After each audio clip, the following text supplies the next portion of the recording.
Mu gihugu cya Ghana hari umugabo uri kugarukwaho nyuma yo gushyira mu bikorwa ibyo kubaka inkuge cyangwa se ubwato bunini.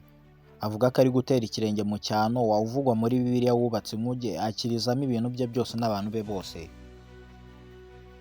Umuvugabutumwa wo mu gihugu cyo mu burengerazuba bwa Afurika ya Ghana uzwi nk'umuhanuzi Ebo Noah yagaragaje ko yubatse inkuge nini ku itegeko ry'Imana ngo niyo azakirizamo abantu isi nirangira mu mperuka z'uyu mwaka wa 2025.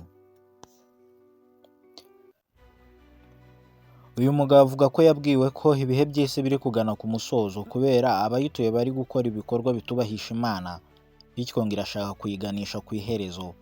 Ngo yahamirijwe ko izarangira muri uku Ukuboza 2025.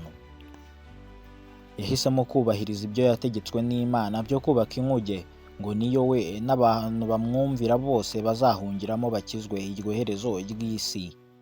Bo bazakomeza kubaho nyuma yabyo nk'uko Bibiliya ivuga ko Nowa yategetswe n'Imana kubaka inkuge ngo azakirizwemo n'ibintu bye byose, umwuzure wo kurimbura isi kubera ko yuzuyemo urugomo rukomeye.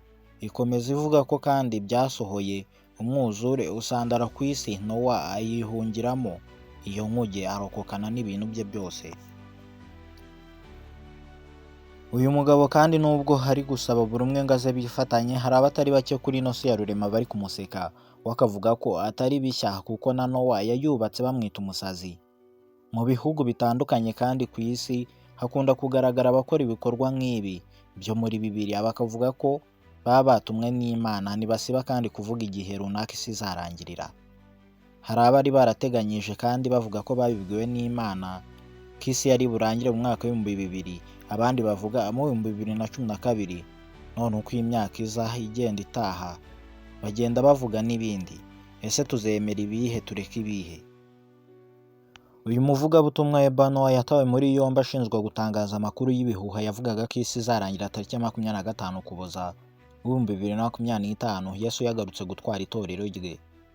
Ebo Noah ashinjwa gutuma imitima y'abantu bamwe na bamwe kuka, ndetse bamwe bagatangira kugurisha utwabo biteguye kujya mu ijuru cyangwa kurimbukana n'ino si. Umuvugabutumwa Ebo yagaragaje ko ari Imana yamubonekeye ikabimuhishurira. Nyuma yaho yahise atangira kubaka ubwato bunini cyane yavugaga ko aribwo buzafasha abantu kurokoka iyo mperuka. Uno ni wo musozo w'ikiganiro n'abategure njye wakikugezagaho, nitwa Kwibuka Ronje. Amahoro y'Imana akomeze kubana namwe mwese.